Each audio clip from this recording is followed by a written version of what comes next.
I'm Justin from Warne, and today we're going to talk a little bit about the Tikka rifles. Not just the Tikka T3 or T3X, but some older Tikka rifles as well. One unique feature about the Tikka is that they all share the same dovetail size. So it's a grooved receiver, which means you can mount rings directly to the receiver and you don't need a base or anything else. But the Tikkas are also drilled and tapped. So you can mount a base to it if you want. We have several different options. We have a two-piece steel Weaver style base set, if that's what you prefer. We have a one-piece steel Weaver style base as well.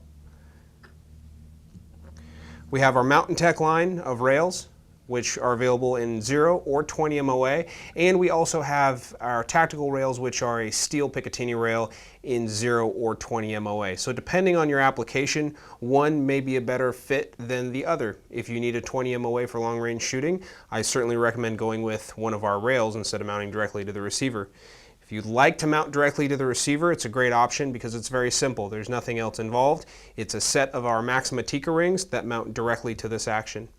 Some of the common questions we get on this action have to do with the Tikka T3X, which has a few more holes than the standard T3.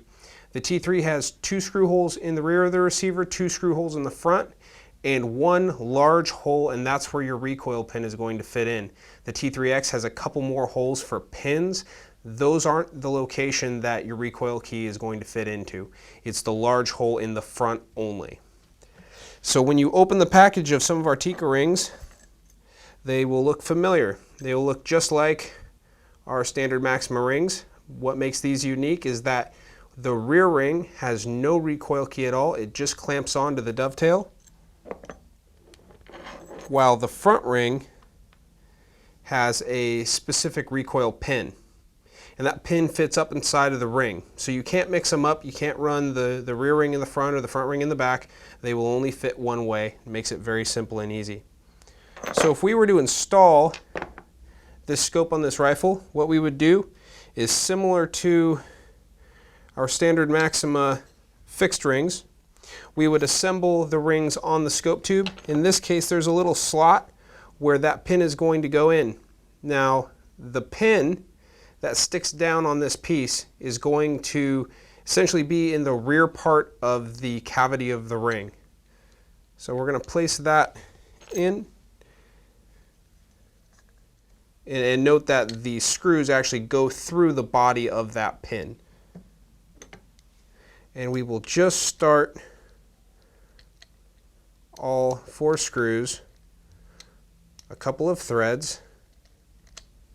We use a T15 Torx bit fitting on all of our screws. So when you actually install all 4 of those screws, the recoil pin can't fall out. It's actually being retained by the screw going through the body of the pin.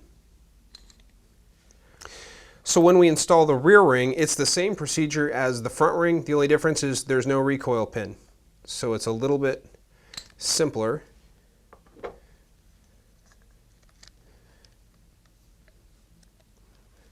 And you're going to do the same thing. You're just going to start all 4 screws.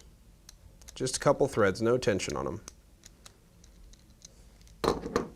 The next part is that you're going to mount it straight to the dovetail. Again, there's a recoil pin that's going to fit in the hole in the top of the receiver. The rear ring can slide freely wherever you'd like it on that dovetail. Just don't get it into the ejection port area because it will block your brass as you're trying to eject.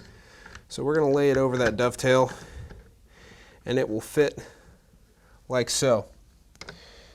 So I think that's about good for my rear ring spacing. It's right in the middle of the dovetail. You're going to go and snug down the bottom screws. The front ring only in this case, we're going to push forward toward the muzzle to seat the front face of that recoil pin to make sure it's engaging the front face of the slot.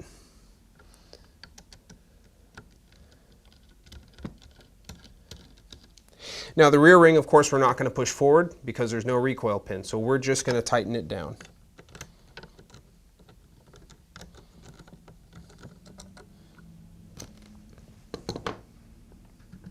The next step is we're actually going to torque the bottom screws. Now, these rings call for 25 inch-pounds. For that, I'm going to use our TW1 torque wrench, which is preset for 25 inch-pounds, and a little T-handle wrench that will slip over as soon as we reach the proper torque.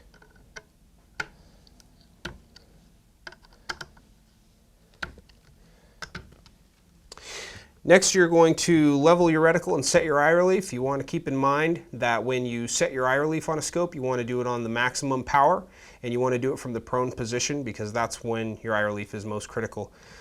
Let's say that I've already leveled my reticle and set my eye relief on this scope. The very last thing that we're going to do is tighten all 4 of these top screws. And they will also get torqued to 25 inch-pounds. And I'll be using the same TW1 torque wrench to do that as well.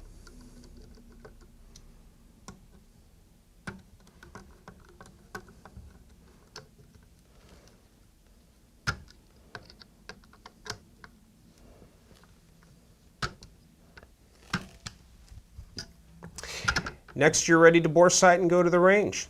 One other product for the Tikka that we offer are these same Maxima rings in a quick detach option. So the installation for those rings will be the same as our Maxima quick detach, but keeping in mind that there's only 1 front recoil pin and not 2 when you're seating those. Other than that, the installation is exactly the same. So that's everything on a Tikka. Thanks for watching.